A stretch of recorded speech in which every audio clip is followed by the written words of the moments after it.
Vamos a hablar de un interesantísimo proyecto para minimizar la contaminación agrícola que se lleva a cabo en Los Monegros. Estamos con el presidente de la comarca, nada más y nada menos, Ildefonso Salillas. ¿Cómo estás? Pues muy bien, encantado de estar aquí con vosotros. Cuéntanos, la comarca de Los Monegros es grande, ¿cuántos ayuntamientos tiene? Es muy grande, tenemos de superficie alrededor de 2.800 kilómetros cuadrados.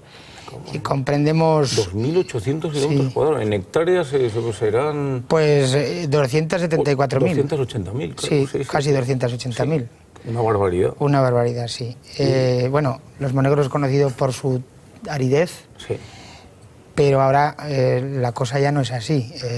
También ahora, pues, de esas 280.000 hectáreas, unas 82.000 son de regadío artificial.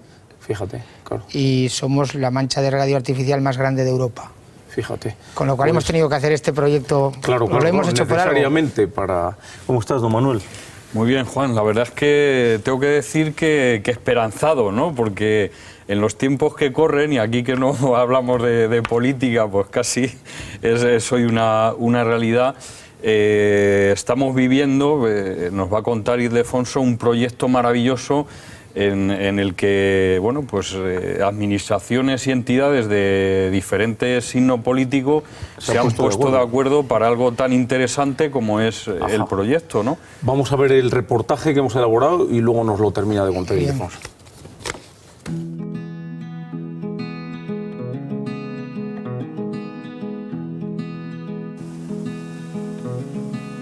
Bueno, pues estamos en la comarca de Los Monegros. Exactamente ahora mismo estamos en el humedal localizado en el término municipal de La Lueza. Y bueno, para comentar un poco lo que es el objetivo principal de este proyecto de Cremagua, es utilizar los humedales, que es una herramienta natural, para aportar soluciones al tema de la contaminación procedente del entorno agrícola en las aguas, en este caso en aguas superficiales.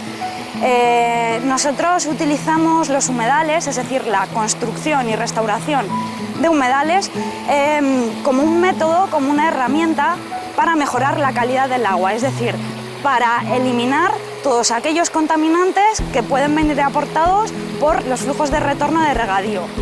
En esta zona, la comarca de Los Monegros tiene como principal uso de suelo la agricultura intensiva de regadío. Los principales cultivos que podemos encontrar aquí son el arroz, en el que se utiliza el riego por inundación, también maíz y también alfalfa. ¿Esto qué provoca?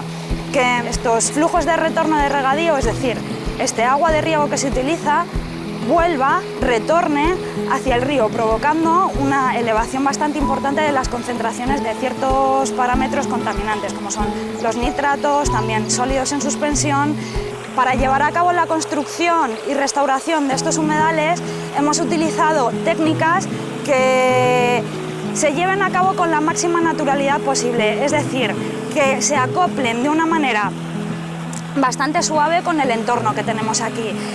Por ejemplo, en este tipo de humedal lo que utilizamos son obras, es decir, motas, construcción de diferentes motas para que se produzca la retención del agua. En este caso, el agua hace una determinada parada allí, esto favorece la retención de estos contaminantes por parte de la vegetación que hay aquí ya plantada, y aquí lo que vemos es el agua fluyendo para que siga su camino a lo largo de lo que es el humedal y desemboque en el río. Nos encontramos en el punto ya final del humedal, en su tramo final, y esta es la desembocadura del mismo en el río. Esta parte que vemos aquí corresponde ya mismamente al río Flumen, que es en la cuenca de este mismo río, donde está enclavada toda la zona de actuación del proyecto. Debido a la construcción y restauración de estos humedales que hemos llevado a cabo con este proyecto Life Cremagua, el objetivo es que este agua que desemboca en el río Flumen esté con una mejor calidad que en el caso de que no hubiéramos llevado a cabo la construcción de los mismos. En el proyecto Life Cremagua también hemos llevado a cabo actuaciones en zonas de ribera como esta de aquí en la que estamos. En este caso no podemos hablar de obras como tal, pero lo que sí que hemos realizado ha sido plantaciones en estas zonas. Nuestra máxima a la hora de llevar a cabo esto ha sido que estas plantaciones se acoplaran con la mayor naturalidad posible con la vegetación que ya estaba creada. Las especies que hemos elegido han sido vegetación de ribera de la que ya estaba aquí, y hemos intentado sobre todo que el marco de plantación para realizar a cabo estas plantaciones se adaptara a la zona de ribera en cuestión con una máxima naturalidad posible. Para llevar a cabo el seguimiento de la efectividad de estos humedales construidos, nosotros llevamos a cabo diferentes tipos de muestreo. Por una parte, el muestreo de aguas. Para realizar el muestreo de aguas, tomamos muestras en la parte de entrada, es decir, aguas arriba de los humedales, y en la parte de salida, es decir, aguas abajo de los humedales. Estos muestreos los realizamos con una periodicidad bimensual, pero que también tiene que ver con las fechas de las diferentes actividades agrícolas que se realizan en la zona, que en esta zona de estudio es muy importante. Entonces, queremos ver cómo influye, por ejemplo, la época de abonado de cobertera en la calidad de las aguas y cómo actúa el humedal para paliar esos aportes que pueden venir de parte de los abonados o de la fertilización o bien de la aplicación de pesticidas, de herbicidas, etcétera, etcétera. También realizamos un muestreo del seguimiento de las poblaciones de aves. Esto también lo realizamos una vez al año. Nuestro técnico de aves viene a los humedales para realizar un conteo cualitativo de las especies que puede llegar a avistar. Por otra parte, y como indicadores biológicos de la calidad de agua, llevamos a cabo muestreos de macroinvertebrados. Esto significa que, dependiendo de las especies de macroinvertebrados que encontremos en un humedal, nos van a dar una idea de la calidad de las aguas.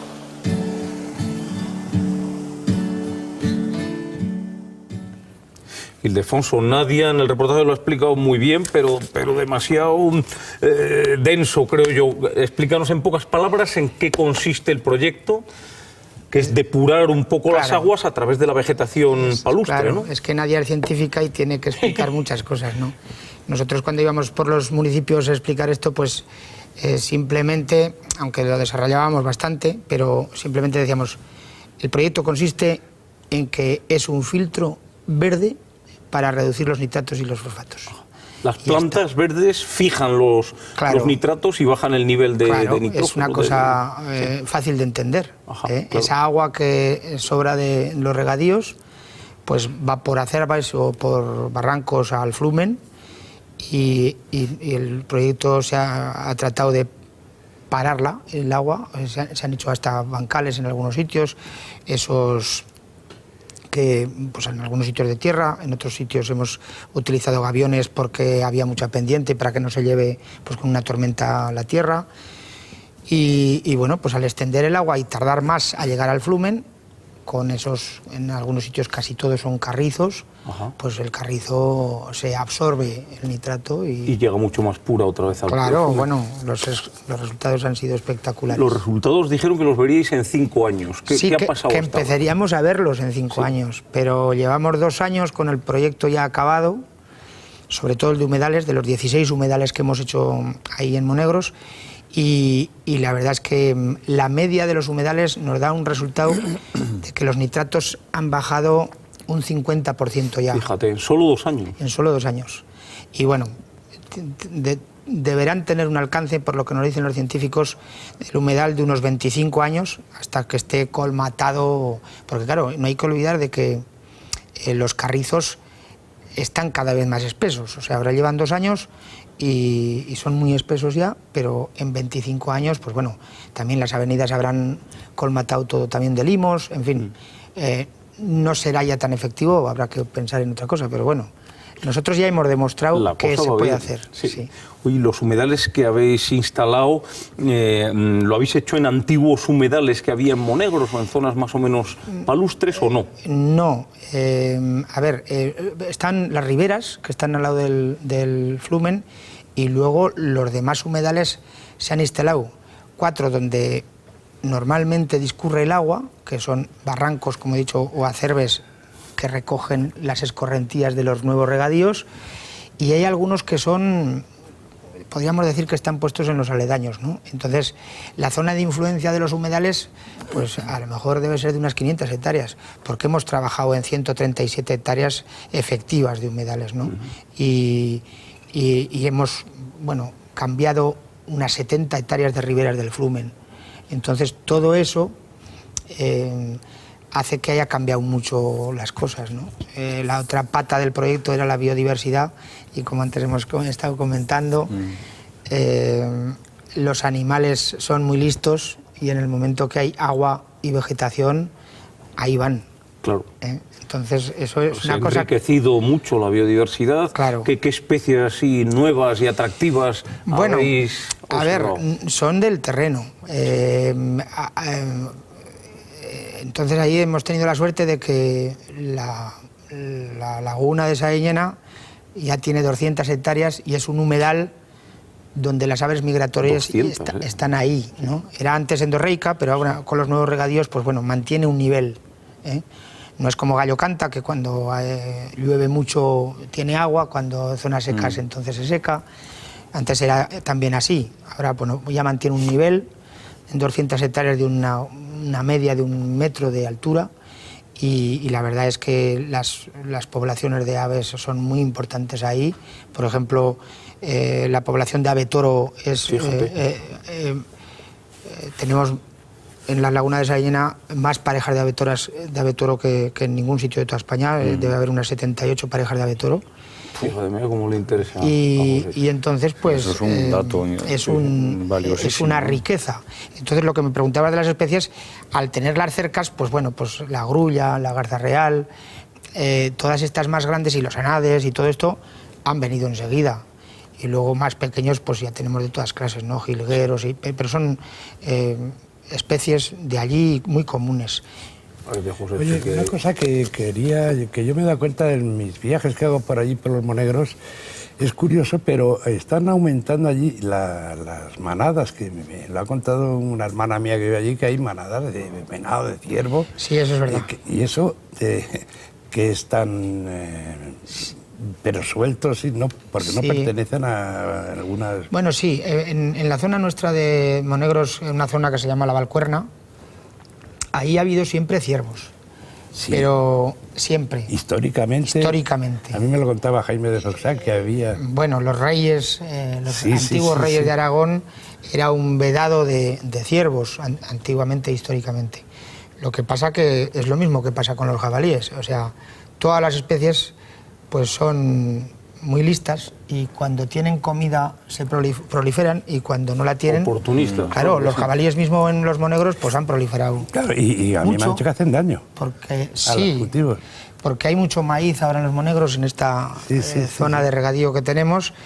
Y bueno, pues si antes los jabatos llegaban, una hembra de jabalí pues tiene 4 jabatos, antes a lo mejor llegaban a puerto 2, pues ahora llegan los 4. Claro. Y si antes los jabalíes por la sequedad y la poca alimentación tenían una cría al año, pues ahora tienen 2. Oye, Ildefonso, pues muchísimas gracias. Interesantísimo el proyecto y nuestra enhorabuena. Bueno, pues gracias. La verdad es que estamos encantados porque nos costó mucho de sacar. Un live en Bruselas no es una tontería, lleva Claro, mucho trabajo. lo entiendo. Y para nosotros ha sido un premio ya que nos escogieran entre 600 proyectos. Fuimos uno de los 27 afortunados y hemos conseguido con eso también trabajo para la gente, en fin. Ya nos prepararás algo para grabar de caza menor, que los Monegros siempre ha sido lo mejor. Claro, pues cuando queráis estáis invitados. Muchas gracias. A vosotros.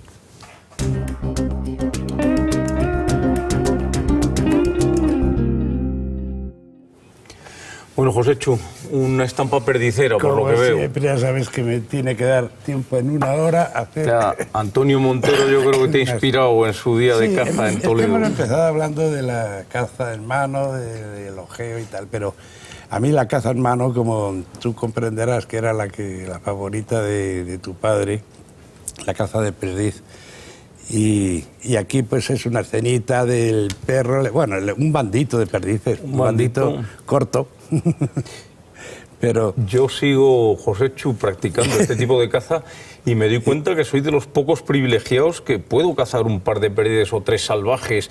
Claro. Es que escasea mucho la perdiz, hay que valorarla mucho. Pues sí. Y a veces pienso que probablemente prefiero una perdiz como esta que has dibujado tú Es a que... un venado, un cochino en Montería. A lo mejor no lo cambio por la perdiz. No, es que últimamente, es que tú has visto las monterías modernas, que son unos cercones, en las que dice, tenemos asegurados por lo menos se van a matar 30 bocas, 80 cochinos. Y digo, ¿pero cómo se puede decir eso? Pues porque están ahí en un corral ya, si es que ya lo saben lo que hay. Así es, así es. Es una pena, ¿eh? A mí la caza esa ya... En fin, muy no es bonito, caza. muy bonito, me he visto identificado. Bueno, Me vamos a alegro. terminar el programa de hoy agradeciéndote a ti, Ildefonso, y a todos los invitados vuestra presencia en el mismo y a nuestros espectadores la atención que nos han dispensado. Les esperamos en el próximo Veda Abierta. Hasta muy pronto.